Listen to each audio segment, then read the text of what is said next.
បាទជំរាបសួរបងប្អូនទាំងអស់គ្នាអ្នកដែលស្រឡាញ់នឹងវិស័យកីឡាប្រដាល់ទាំងអស់គ្នាបាទថ្ងៃនេះខ្ញុំមកធ្វើវីដេអូតាក់ទងជាមួយនឹង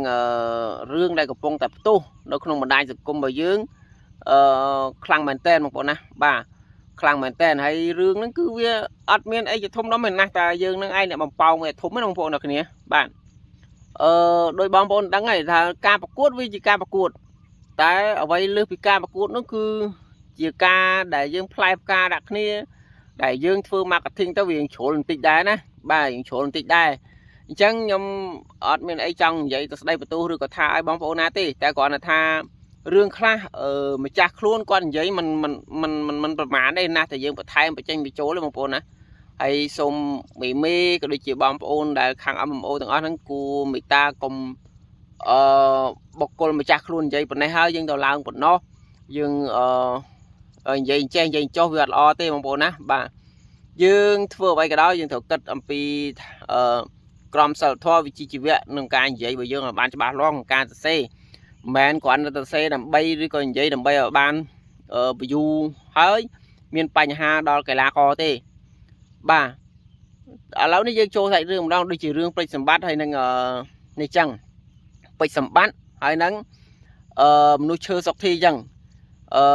ក្បៃព្រៃពេជ្រសម្បត្តិគាត់គឺជាមនុស្សមួយប្អូនប្រុសគឺជាមនុស្សដែលសុភាពបាទសុភាពមែនតើគាត់និយាយស្ដីគាត់អត់ដែលលើកខ្លួនគាត់តែខ្លាំងឬក៏លើកខ្លួនគាត់ជាគេហៅថា grade A នៅស្រុកខ្មែរទេគឺគាត់និយាយរបៀបលើកតម្កើងដៃគូគាត់ទាំងអស់បាទតែណាស់តែមានបងប្អូនមួយចំនួនទៀតចេះតែសរសេរពាក្យបំភ្លៃគាត់ឬក៏សរសេរពាក្យថាគាត់នឹងចេះណាបាទអញ្ចឹងខ្ញុំសូមចិត្តដល់បងប្អូនទាំងគ្នាកុំ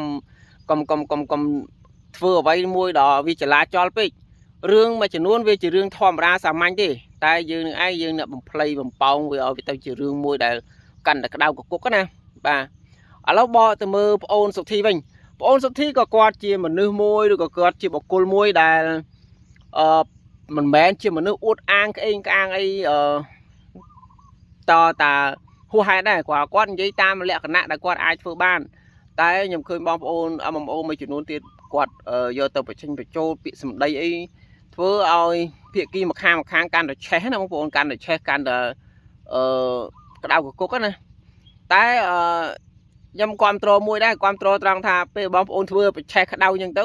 ធ្វើឲ្យកីឡាករនិងគ្រូបង្វឹកនៃកីឡាករទាំងពីរហ្នឹងកាន់តែមានការគេហៅថាការតាំងចិត្តខ្ពស់ក្នុងការបង្ហាត់សិស្សឬក៏សិស្សហ្នឹងមានការតាំងចិត្តខ្ពស់ក្នុងការហាត់តែយើ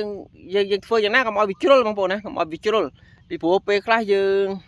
កីឡាករប្រកួតគ្នាហើយប្រកួតក្នុងនាមជាកីឡាករទេ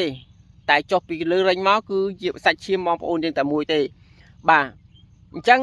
ខ្ញុំសម្រាប់ខ្ញុំផ្ទាល់ទេណាក្នុងនាមខ្ញុំជា admin កីឡាទូតាចមួយដែរខ្ញុំចង់ចូលរួមយោបល់ថាសុកធីឈ្នះឬក៏ពេជ្រសម្បត្តិឈ្នះក៏នៅតែជាខ្មែរដូចគ្នាតែគ្រាន់តែថាយើងគ្រប់គ្រងអ្នកណាក៏គ្រប់ទៅយើងស្រឡាញ់អ្នកណាក៏ស្រឡាញ់ទៅ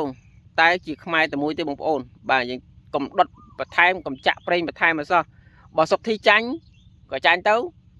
នេះជាបទពិសោធន៍នេះគឺជាតិចនិចថ្មីអញ្ចឹងសុកធីត្រូវតែប្រឹងខ្លួនបើពេជ្រសម្បត្តិចាញ់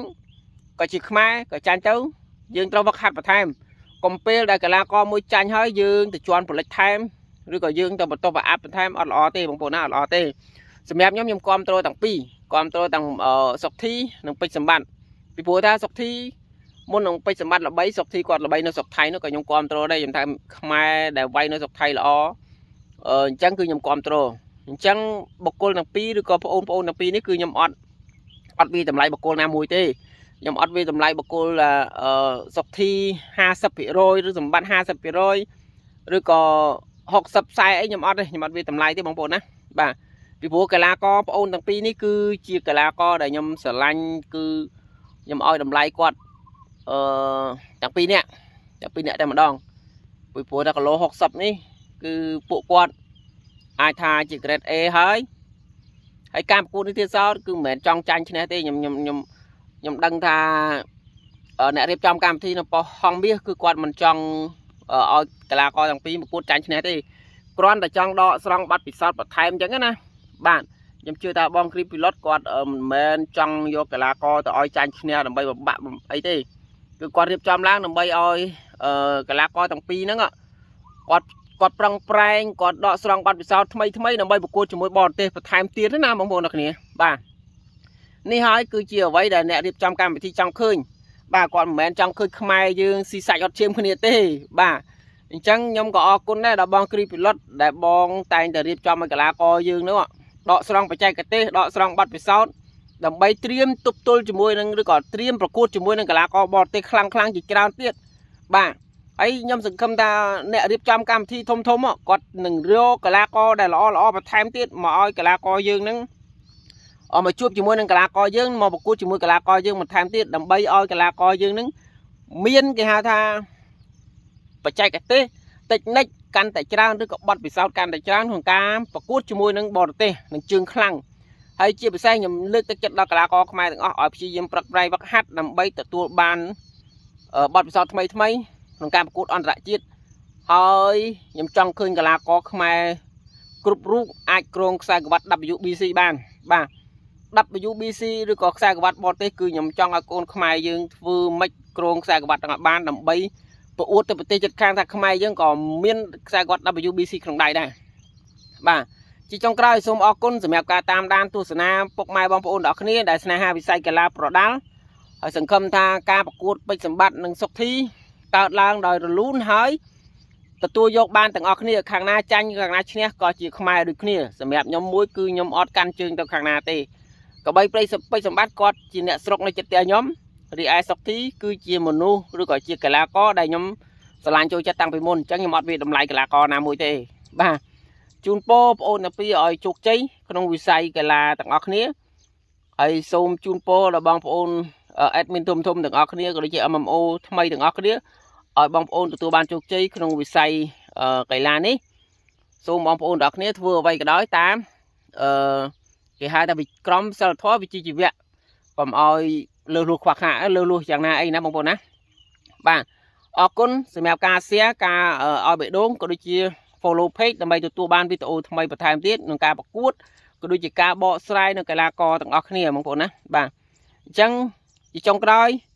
សូមជួយចូលទៅក្នុង YouTube channel YouTube របស់ខ្ញុំបាទឈ្មោះរ៉ាឌីគុណខ្មែរជួយ Subscribe ម្នាក់មួយផងបងប្អូនណាបាទអរគុណច្រើនជម្រាបលាជូនពរសុខសប្បាយរកទទួលទានមានបានគ្រប់ក្រុមគ្រួសាររងចាំទស្សនាក្នុងការប្រកួតរបស់សុខធីនិងពេជ្រសម្បត្តិទាំងអស់គ្នាចាំមើលតើបងប្អូនទាំងពីរធ្វើបានល្អកម្រិតណាសម្រាប់ខ្ញុំរ៉ាឌីសូមអរគុណជម្រាបលាមែនតើ